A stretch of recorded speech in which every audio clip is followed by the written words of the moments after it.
Hi friends, സുഖാണോ?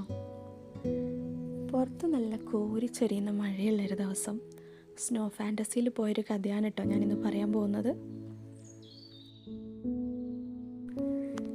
സത്യത്തിൽ ഇവരുടെ രണ്ടുപേരുടെയും ഒരുപാട് നാളത്തെ ആഗ്രഹമായിരുന്നു സ്നോ ഫാൻറ്റസിയിൽ പോകണം എന്നുള്ളത്.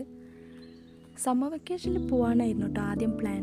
അപ്പോൾ ഞങ്ങൾ വിചാരിച്ചു ഇതിവിടെ അടുത്ത് തന്നെയല്ലേ, സമ്മർ വെക്കേഷന് നമ്മൾ ദൂരെ എവിടെയെങ്കിലും പോവാം, ഇവിടെ പിന്നെ സാറ്റർഡേയോ സൺഡേയോ എപ്പോൾ വേണമെങ്കിലും പോകാമല്ലോ, അടുത്താണല്ലോ, അങ്ങനെ വിചാരിച്ചു. പിന്നെ സമ്മർ വെക്കേഷനും കഴിഞ്ഞു, ഇപ്പോൾ മഴയും തുടങ്ങി. നമ്മൾ 2 പ്ലാനും നടന്നിട്ടില്ല. അങ്ങനെ ഇപ്പോൾ പിടിച്ച പിടിയാലെ ഇവർ കൊണ്ടുപോയതാണ് കേട്ടോ. ഒരുപാട് നാളത്തെ അവരുടെ ആഗ്രഹമാണ്. ഇതിപ്പോൾ മാംഗ്ലൂർ ഫിസ മോളിലുള്ള സ്നോ ഫാൻറ്റസിയാണ്. 570 രൂപ അങ്ങനെയെങ്ങാണ് റേറ്റ് വരുന്നത്. ലാഭമാണോ എന്ന് ചോദിച്ചാൽ എനിക്കറിയില്ല കേട്ടോ. ശരിക്കും നമുക്ക് അരമണിക്കൂറിൽ കൂടുതൽ അതിനകത്ത് സ്പെൻഡ് ചെയ്യാൻ വേണ്ടി പറ്റില്ല. ഭയങ്കര തണുത്ത് മരവിച്ച് പോവുകയാണ്. പിന്നെ ഈ കുട്ടികളുടെ ഒരു ആഗ്രഹമല്ലേ എന്ന് വിചാരിച്ചിട്ട് അതിനകത്ത് നിൽക്കുന്നതേ ഉള്ളൂ. അവർ നന്നായിട്ട് എൻജോയ് ചെയ്തിട്ടുണ്ട് കേട്ടോ. ഒരു 1 ടൈം ഒക്കെ നമുക്ക് പോയിട്ട് എൻജോയ് ചെയ്തിട്ട് വരാം, അത്രയേ ഉള്ളൂ. ഭയങ്കര തണുപ്പാണ്. അവർ നന്നായിട്ട് എൻജോയ് ചെയ്യുന്നുണ്ട് കേട്ടോ. അവർക്ക് നന്നായിട്ട് ഇഷ്ടപ്പെട്ടിട്ടുണ്ട്. പിന്നെ നമ്മൾ നമ്മുടെ കാശിനെ കുറിച്ചിട്ട് ഓർത്തിട്ടാണോ എന്നറിയില്ല, വലിയ എൻജോയ്മെൻ്റ് ഒന്നും ഉണ്ടായിരുന്നില്ല. അവരുടെ കളി കണ്ട് ഞങ്ങൾ ചുമ്മാ ഇങ്ങനെ ഇരുന്നു. പിന്നെ കുറച്ച് വീഡിയോസൊക്കെ എടുത്തു ഇതുപോലെ.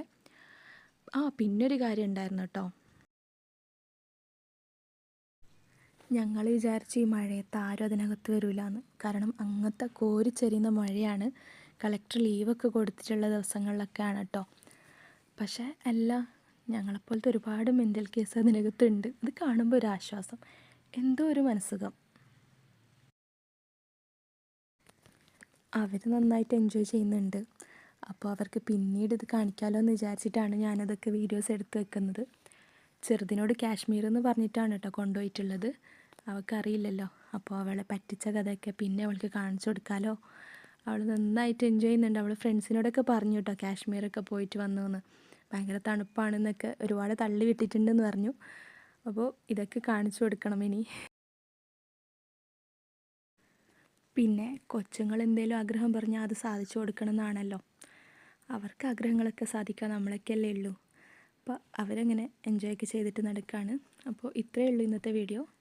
ഇഷ്ടപ്പെട്ടിട്ടുണ്ടെങ്കിൽ ലൈക്ക് ചെയ്യുക. Thank you.